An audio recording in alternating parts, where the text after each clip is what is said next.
Resources! Hello everyone and welcome back to another episode of I Can't Find the Fox. Welcome back to another episode of Horizon Forbidden West. Last time, a little bit slower. We just kind of explored, looked around, saw some sights, and didn't make a whole lot of progress of any kind in the middle of the last episode. Started out kind of intense with kind of a cautious fight, and then at the end we took out a bandit camp, but other than that, last episode was kind of dull, I assume, but I don't regret it because it was enjoyable. It was enjoyable. So, not very good YouTube content, I'm sure, but at the same time, I don't regret it. So, today, we are going to come up over here and apparently look at this place, which counts as a something. We were up here recently. That's what it is. Metal flower. There's a metal flower up here. I can't get down into there. And that's all it was. Cool. Well, at least there's a data point.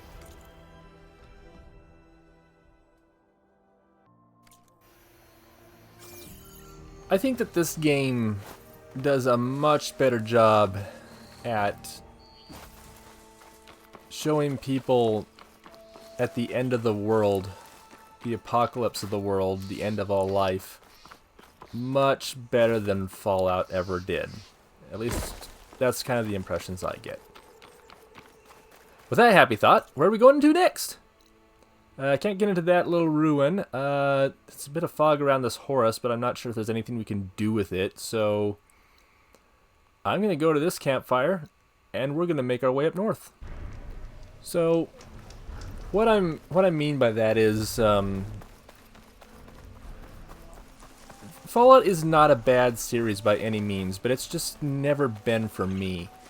I've enjoyed playing it, but the story, the lore, the people in it, I can't get behind. The blight is worse here. I understand the fact that not every story can be cheerful and a happy ending and all that kind of stuff, and that's fine. I'm okay with that. Place to rest. But shelter? But Fallout has been, from what I can tell, a little too much of that. Let's see what we can use at our workbench. Spike thrower. Spike thrower again. Even though I haven't used it yet. Oh, that's right, I got a Karja outfit. I should probably investigate that after I upgraded it, even though I don't know if I'm actually going to use it. Just so, so I can give it a fair comparison against what I'm already wearing. Oh yeah, good thing I've been collecting those charger horns, huh? Precision arrow quiver, that's a really nice upgrade to have. Oh, we're going to get a vulture at some point. Maybe I already knew that. I don't know. So, I get the fact that not every story can be a happy ending, and I'm okay with that. I really am. But I play video games to enjoy them, to have fun. They're a bit of escapism from the real world. And I don't mind if movies are going to not always have a great ending. I prefer it, but this is a sense of escapism, and I don't want to escape to a story that reminds me of how depressing and hopeless and terrible everything is.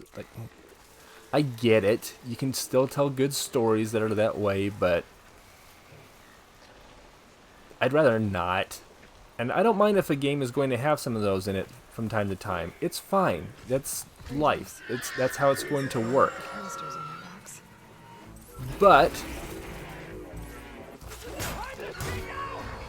oh, these are friendly people.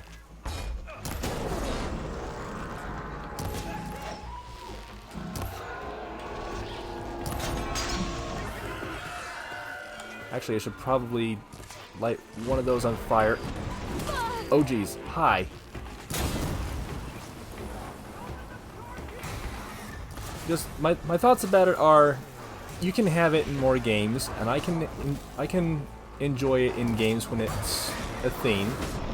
But, and this is especially the case in Fallout, if that's all it is, where every story is going to be a terrible ending, I'm kind of not wanting to listen to your story. I don't want to have just constant stories about unhappy endings.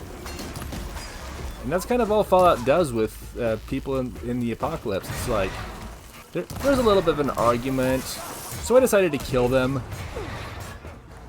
There was a bit of an argument. I decided to lock them somewhere up where they'll die eventually. And oh, there's a big old boss down there now because they're a ghoul.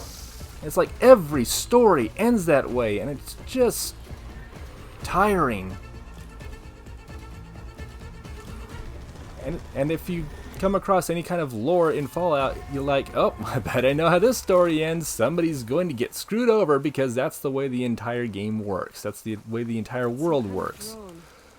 Both before and after the current events. Might have some useful data, but how to get up there?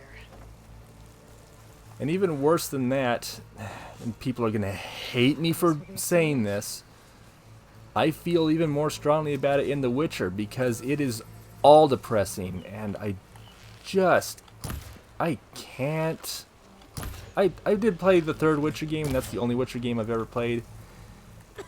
And like, I don't mind that it's dark. It's a dark setting. But can no one be happy by the time you're done with any kind of quest? At all? Can there just be one happy ending? And there's not. The entire game is just how many different ways can people get screwed over by the results? Again, I don't mind it if games or stories or movies or what have you are going to have bad endings from time to time. That's what makes them more compelling stories. But if that's all it is,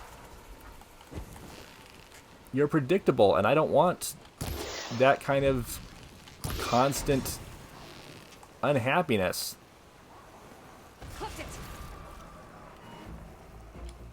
But going back on it all, Horizon does a really good job with it, where people are experiencing very slowly the end of the world, and the world is going to end, and the world is going to end, and the world is going to end, and everyone knows it. Everyone can feel it. They can see the end coming, even though they're all trying very hard to fight against it to give more time for hope in a future that they are not going to be aware of. And they want to run away. They want to find somewhere where they can be safe from it all, but they know it's not going to happen. And yet, they can still face the end in this doomsday scenario with a lot more pride, self-respect, what have you, than most people in other apocalypse scenarios that look back and see how did things go and how did people feel. You know how they felt. You know how they're going to feel. It was awful. Doesn't mean it needs to be the entire focus of everything regarding that time. So, I mean, Fallout and Witcher are not bad games. I'm not saying that. But I did not enjoy them because they leaned too heavily into everyone is depressed. Everyone is making terrible decisions. Everyone's the bad guy. Anyone who is relatively decent is going to get screwed over in the end. It was just that part I didn't like. Survey drone. Alright. Oh, I see it. It's one of those crystals on the wall that we're going to have. That's what we're going to use to get in. Which we definitely can't do at this point.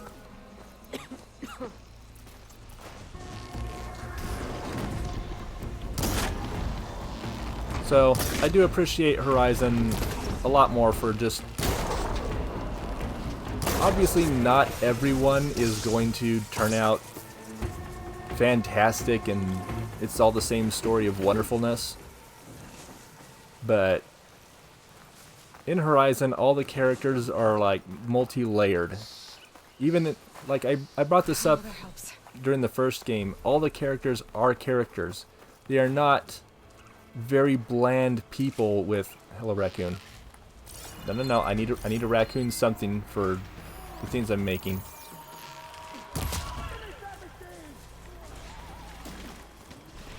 a particularly good note of it is the person in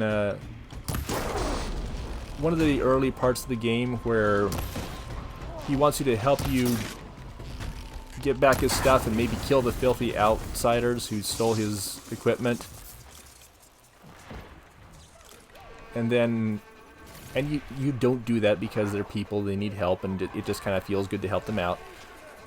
But then he finds out, like, after you do that for him, he's really grateful to you, thank you for all this kind of stuff, and then he does a complete about face when he realizes, oh, you are also one of those kind of people. You are one of the what was the word they used back then? I don't know if it was outsider or outlander or what have you. It was whatever Aloy and Rost were, but it was, you're one of the banished people, and we're supposed to hate your kind. And even though I'm grateful that you helped me out with all that stuff, you should not exist at all. Shame on you for being one of these people. I can't believe I talked to you and all that kind of stuff. And it wasn't like a very bland kind of, oh, now I have to suddenly shift into this other personality. It was just more layered. Everything felt layered. Like, yes, they had their prejudices, but every character in the previous game felt like a character. You could see them being real people. And it even extends in this particular case to people of an age gone by. The soldiers, the scientists, all the people who used to exist were people. All the people who are in this current world are people. And it's so strong, it's so easily noticed, it stands out so much, and that's what I love a lot about this series, was they put a lot more heart into their games than others that just say, this person bad, this person good. Good person got punished because this person is bad.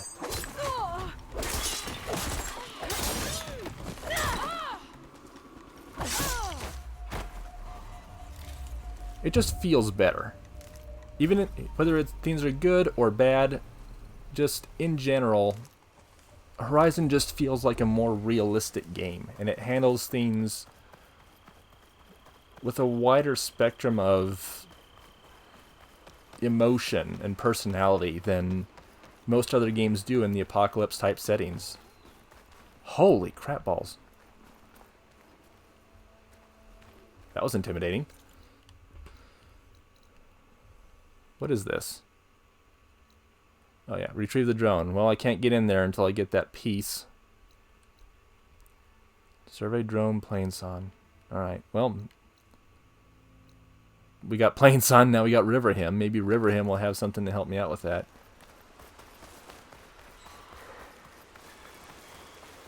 I know that I pointed this kind of stuff out a few times during the previous game, and I might have pointed it out already in this one as well, but just when games are made with so much heart and personality, and it's just, it comes out a lot more. That just makes it more of a lasting experience for me. That's what I want to get from my games. And sometimes I'm going to be okay with, yeah, this is a classic tale of good versus evil, good guy, bad guy kind of story. That's fine. I don't mind that. At the same time, I don't need it to be the entire thing.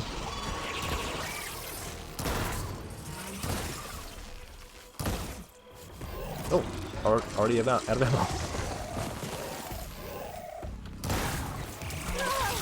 Where did I go? Thought I fell off a cliff for a moment.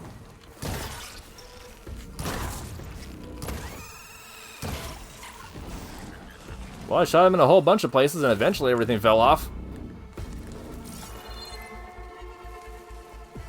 There's a couple good stuff. I got the Rage Tail. I know I hit it once, I didn't think I blew off the whole thing.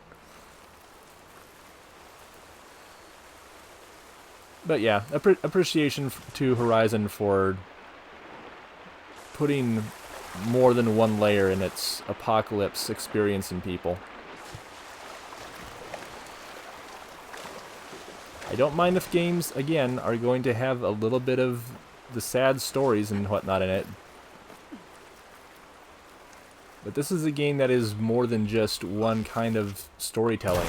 It's multiple stories, it's multiple characters, it's multiple personalities, having the same yet different experiences, and we get different stories out of it every time. Whenever I'd go and do a quest, I'm like, how is this one going to end? I have an idea, but I don't know if that's how it's going to end.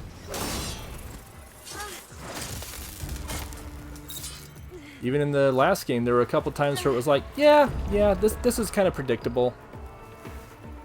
But you don't know that it's going to be predictable. There's a lot of creativity and variety in so much of the game. I just appreciate it. All the work that's put into it. For the same reason that I love Morrowind more than I love Skyrim or even Oblivion, this game has a lot of heart in it. That's what I look for. And it's... even in the sequel, we're not very far into it, but in this sequel, there's a lot of heart put into the game. There's a lot of thought put into it. It wasn't... at least it doesn't feel like it was made for the sake of getting the company money. Like, yeah, that's what game companies do. They want to make games to bring in the money. Like, this is probably a passion project, I'm sure, but at the same time, at the end of the day, when the game is finished, we need to make money. And that, at least for now, doesn't feel like that's what they were doing with the first game, or definitely not the second game. And certainly not the first game, oh my gosh. But the sequel so far doesn't feel like it's just something that they did to get some more money out of their IP.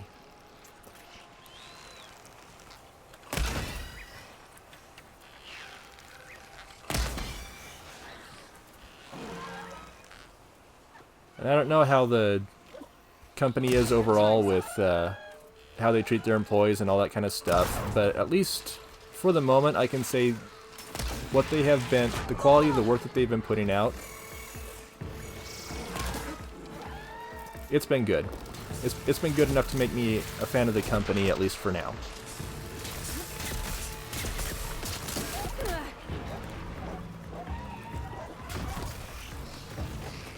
Anyway, that whole rant is done. Ouch. Did I stop him, or did he stop him?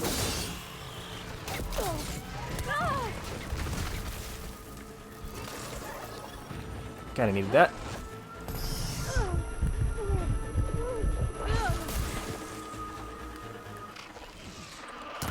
Nope. Swung that a little wide.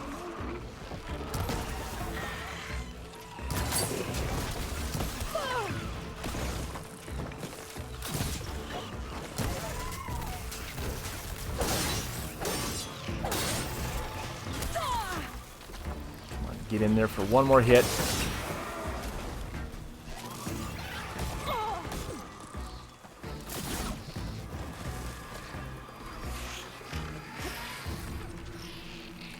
Can I get the sound shell?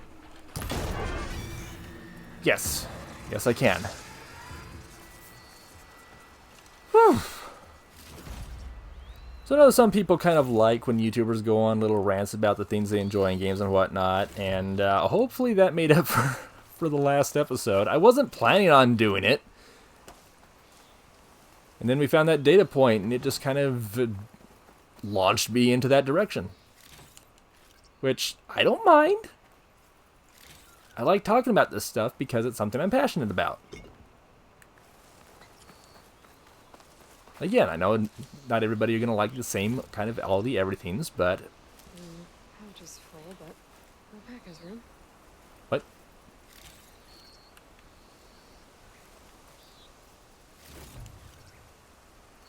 Huh. Not sure what my brain was doing there. Alright. Jeez. Keep going up.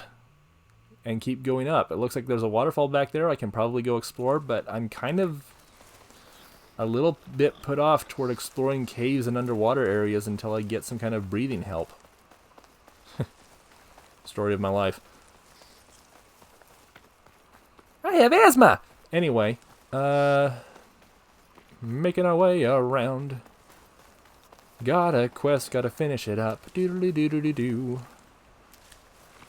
Trying to risk a copyright strike. Not that I can sing, but hey, it happens anyway. Sounds like someone's in trouble. The roots that bind. Okay, yep. Alright, where are the enemies at? Oh, hey there. You look really focused on what you're doing there. Good for you. You should have that kind of focus whenever you're trying really hard at something. I'm proud of you. Here I am to throw you off. Gentlemen, how does the day treat you? Looks like you're on fire. Let me help with that. They don't seem to be affected by this. That's fine.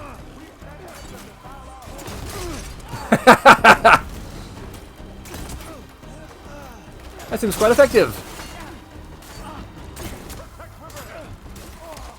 Protect what?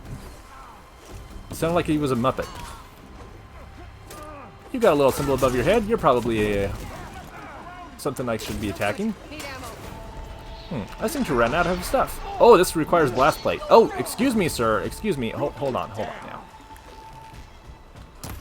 Oh, you've got a helmet. Well, arrow to the knee.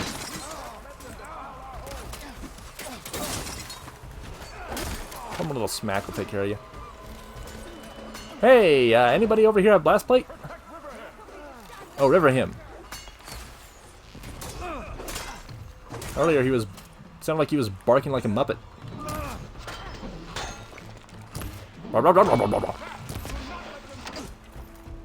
It's like, okay, Waldorf. Oh, this uses machine muscle. I don't have a lot of that either. I was not paying attention. Kind of need the extra power against these armored guys. You are doing really well for yourself, actually. If you don't mind, I'm just gonna doodly doodly doodly doo. You should really focus on what's in front of you.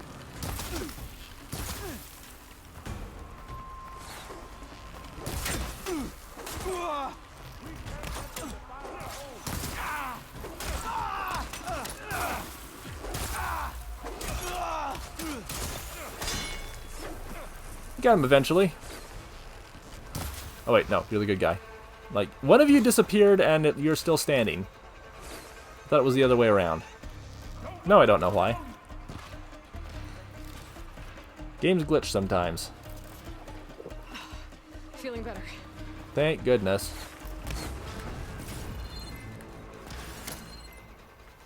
Oh, this guy? This guy right here? It's a really cool backdrop for this guy to die at. Except half the fire went out before he died, so... You know what? That is a way to go.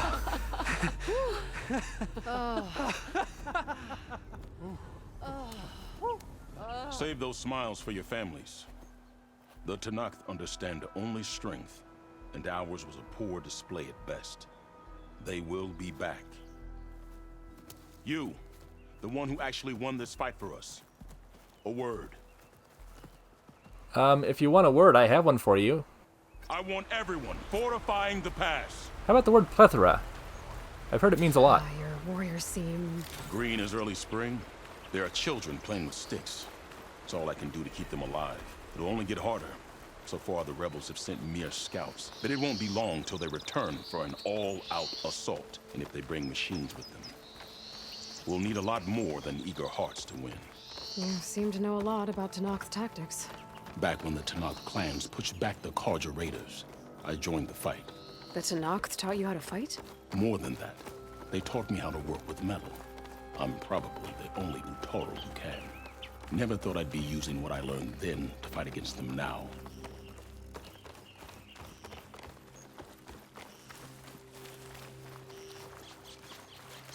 We may speak freely here.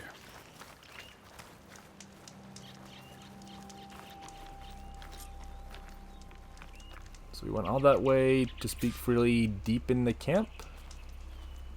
Alright. So, what's the plan? The plan was making new weapons for my so-called fighters. I send my best climber, Voss, up the drum route to get the materials we need. Wide maws leave metal pods we use for crafting at its summit. But the derangement has made them as dangerous as the climb to reach them. Voss has yet to return. We have defenses to set up, and we are running out of time. If the Savior of Meridian is willing to lend us her strength a little longer, I believe you can get us what we need. You know who I am. Red hair, bow, fights better than 10 warriors put together. You're well known. I understand what this place means to your people, but you're outnumbered and under-equipped. You can leave, head to safety. Have you ever seen a flower so small and white? When it falls, it looks like snow in spring. My daughter called them winter song. She carried their seeds to the day she drew her last breath. Now those seeds grow in the grove at the heart of Riverhymn, planted by my own hands, as do the ones of every brother and sister taken from us during the Red Raids. I will not abandon them. I'm sorry about your daughter. The raids took her from me. I found my peace in every cordial that fell beneath my spear. Now all I have left of her is planted in the grove here. No Tenakth will force me out. Do all Utaru carry seeds with them? We are given our pouches soon after we're born. When we die, the seeds are buried. A reminder that our deaths bring new life. It is how we remain one with the rhythm of the world. Tell me more about these metal pods. They are tricky to collect. The wide maws sow them. One must be quick enough to gather them before the soil and water take them. But their metal is among the sturdiest I've ever weaved. Without them, our chances of survival are slim. What exactly do you do around here? I am the metal weaver of Riverhymn. But all you really need to know about me is that I plan to keep my people alive. Thanks to you, we might actually have a chance at that. What makes the path up to the drum route so dangerous? It's a cave of sunken passages and gaping caverns that only the very skilled can navigate. It serves as a safe haven for my people, but machines have patrolled its deepest passageways ever since the derangement. Even so, Riverhymn and the Grove live off its waters. We are connected to it as much as we are to the seeds growing behind you. Oh, if there's no convincing you to leave, I guess we're making some weapons. You have my thanks. There's no time to waste. Follow me. This way.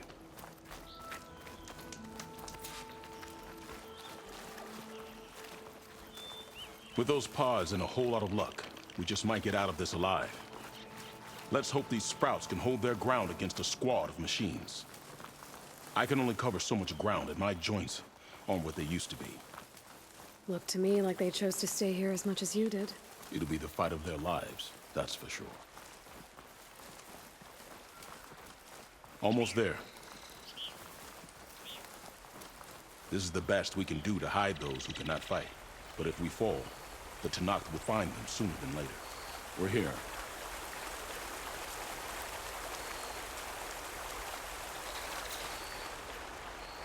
This is it. Do you have any questions? I'm ready. Good luck. Come see me at the forge when you're done.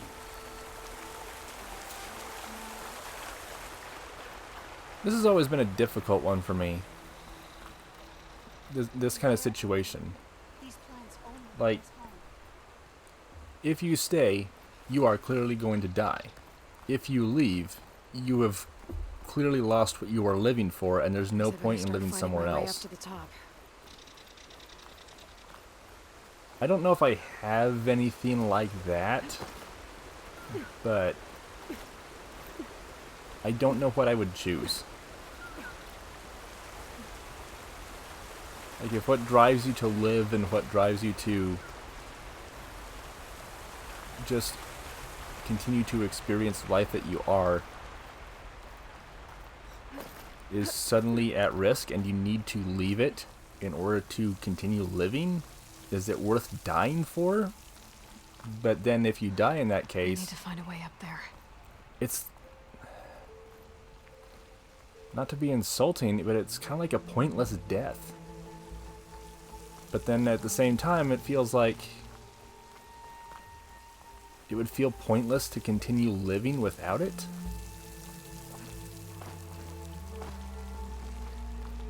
I don't know.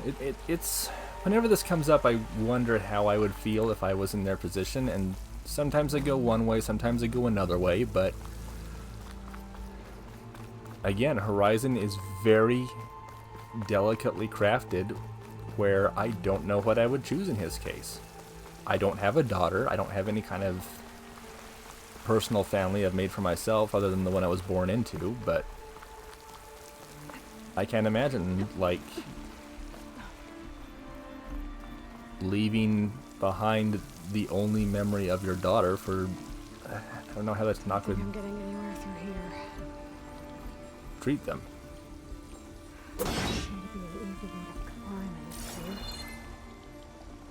But if there's tunnels up here, there might be some underwater. Maybe they can lead me someplace with a path through these caves.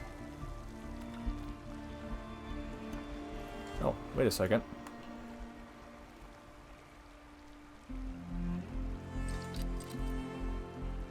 I can't go up.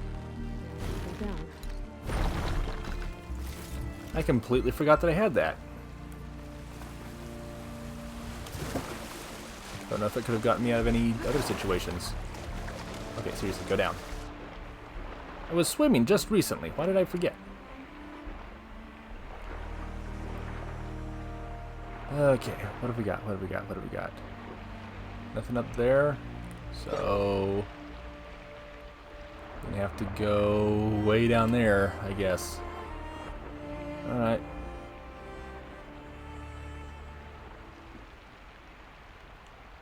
All the way up.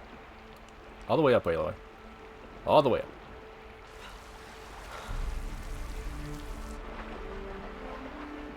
So even in this little bit of a quest,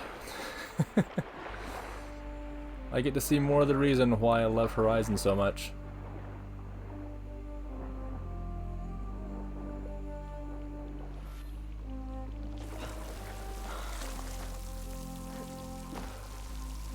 Yeah, this Guessing that's oh dear. Mouse. These wounds were made by machines. I should take his seed pouch to Q. Dang it. Seems to mean a lot to the Ataro. Burrowers. The same ones that killed Ralph, probably.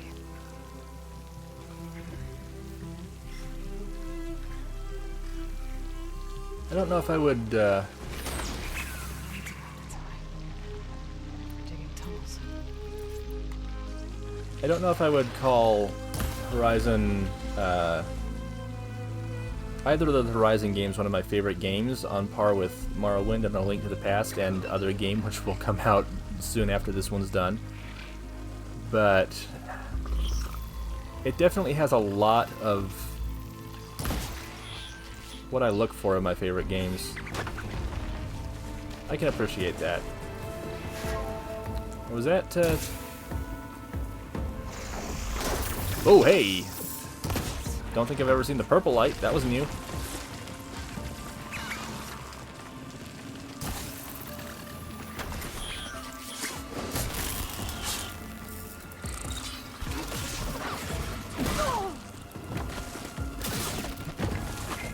Alright, come here.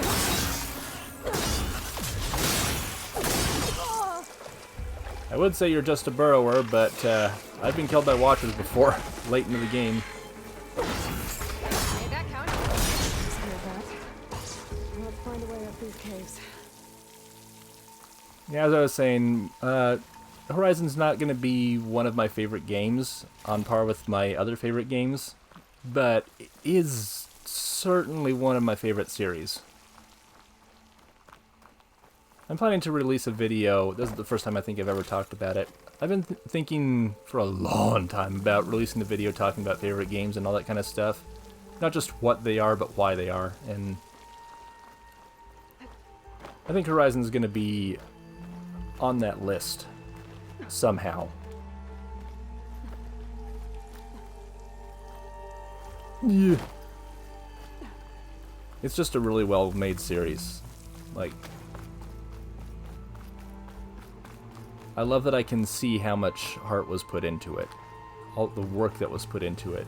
It comes across as a labor of love. And at least not yet has not felt like a cash grab. Maybe a little bit because of the fact that they've been releasing comics and they're trying to get like a little bit more of a crowd and make money while they're waiting for the game to come out. Like, gotta refresh our financial pools a little bit here, but that's nothing against the developers either. I mean, if you want to expand on your world in ways that you can't just do in the game, great. But the content isn't exclusive to that, which I appreciate over EA, because that's how Mirror's Edge kind of felt to me. Thank goodness for this. So I could jump over there.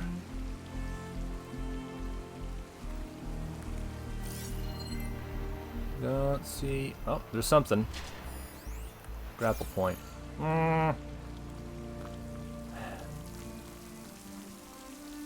Well, there's at least a resource container over here, but is there a way to go forward from up here? I don't know. Maybe you have to go for that grapple point. I think I do. Okay, cool. Glad I didn't go for it right away then. Yep.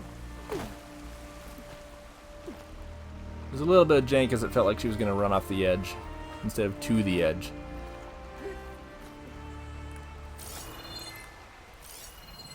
Okay, where is it? Huh. Don't think I can climb up any higher. Wonder how many people found that when they played through. Ah, there we go. Jay. At least there's water below me. Unless I missed the water. Woo! Would not have done that in real life, because I'm sure I would have cracked my head against the top of the cave.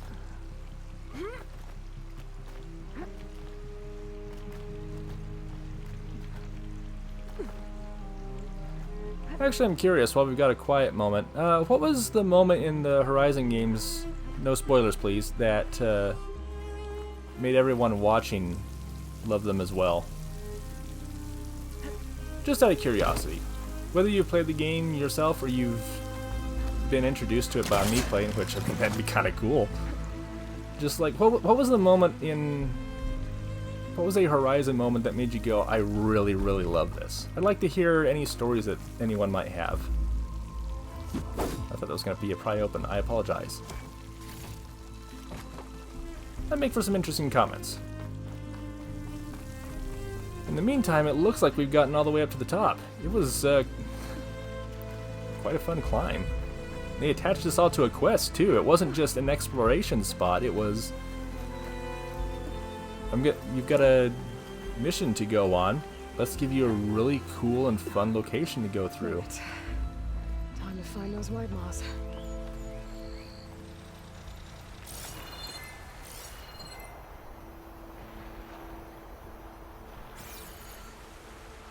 Okay. I think, and I've never done this in the middle of a quest before, I think I'm going to call it the end of the episode here, and we'll pick up here next time. Just because it's been a while and it might push this episode up to an hour. Looks like I can just pick them up once they fall to the ground. So yeah, I'm gonna call it the end here, and I can get them without the next time we'll pick up where this quest is leaving off and wrap things up. Maybe we'll have just enough time to do another small quest. I don't know, but we'll find out then.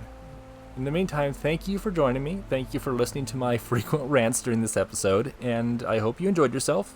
In the meantime, have a great day.